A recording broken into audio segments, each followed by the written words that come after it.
The day starts near Partung festival venue, on a riverbed that does not belong to a river anymore. The Siang used to flow here. Now, it's just a rocky playground for adventure bikes and bad decisions. So, obviously, I pointed my KTM Adventure 390 at it and tried to blast through it like I knew what I was doing.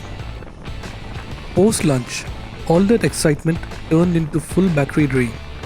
I did what every quote unquote hardcore adventure rider does. I went back to my tent and took a long nap.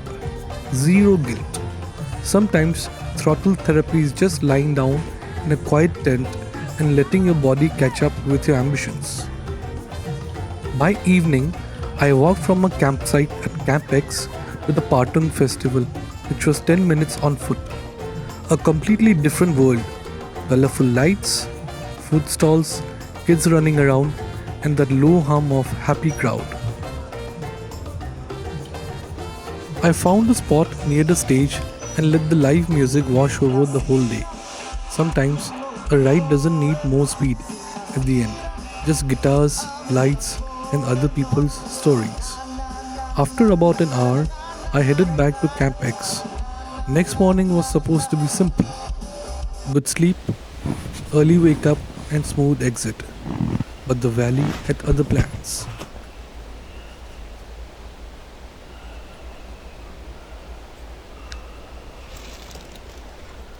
Around 3 a.m., thunder rolled in like a movie sound effect.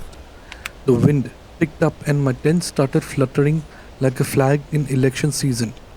The kind of noise where you are not sure whether to record a reel or start praying. Every big gust pushed the tent inwards, and I just lay there thinking, if this thing flies away, I'm flying with it. For a while, I listened to thunder and wind and forgot about Instagram and YouTube thumbnails.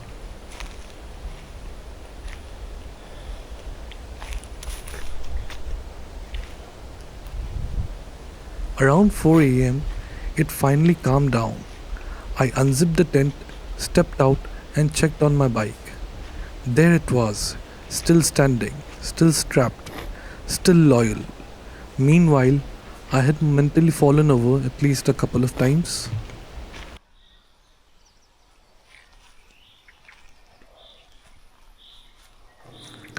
I woke up again, just past sunrise.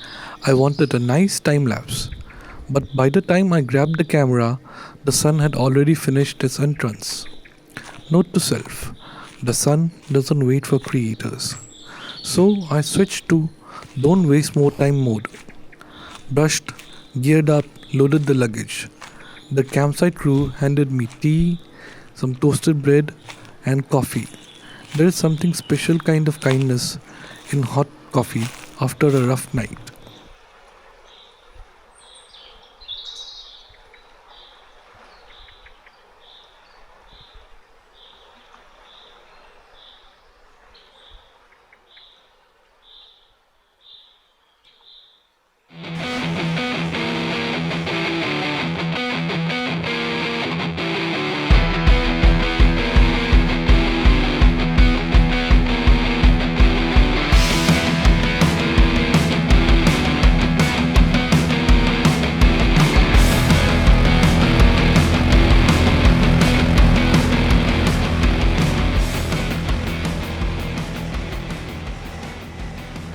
The sky still looked gloomy, and I didn't want part 2 of the thunder show while I was riding. So I left Pasighat a little faster than planned, hoping to outrun whatever the clouds were planning on. The plan of the day was very simple: reach my cousin's place in Jorhat by lunchtime and call it a win. But it was the 30th of January and it had a twist.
Near Bogibeel Bridge, everything slowed to a crawl. The Missing Youth Festival was on. People had come from all directions, and traffic was pushed onto unpaved side roads. My smooth return ride turned into a slow motion parade. Loose stones, dust, trucks, bikes, people in festival clothes, kids hanging out of vehicles. The speedo said 5 km per hour, my brain said 0.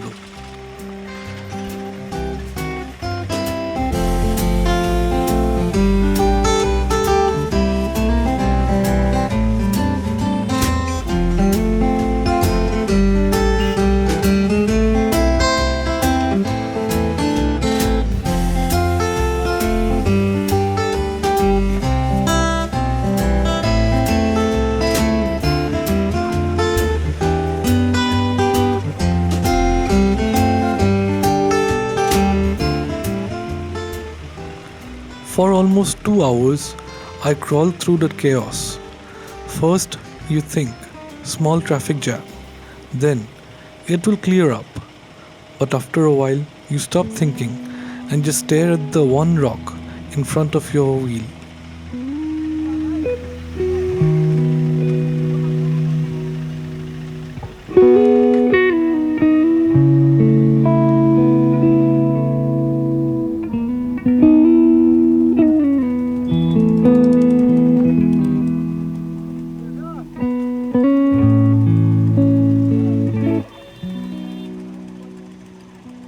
At some point, I accepted that Jorhat by lunch was fantasy.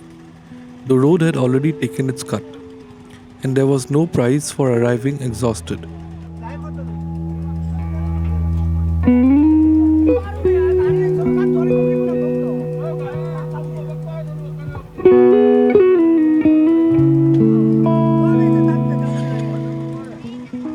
So instead of forcing the plan, I changed it. I halted at Dibrugarh, called it a day, and let my ego sit this one out. Looking back, that's why I write and I tell these stories. Some days you get dry riverbeds, music festivals, thunderstorms that test your tent pegs, and traffic jams that test your patience. You start the day thinking you're writing the script, and by evening you realize you're just one of the characters.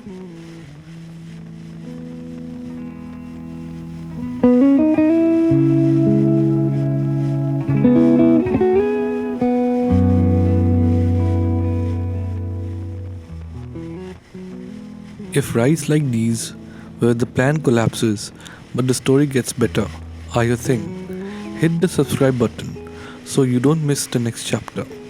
Bye.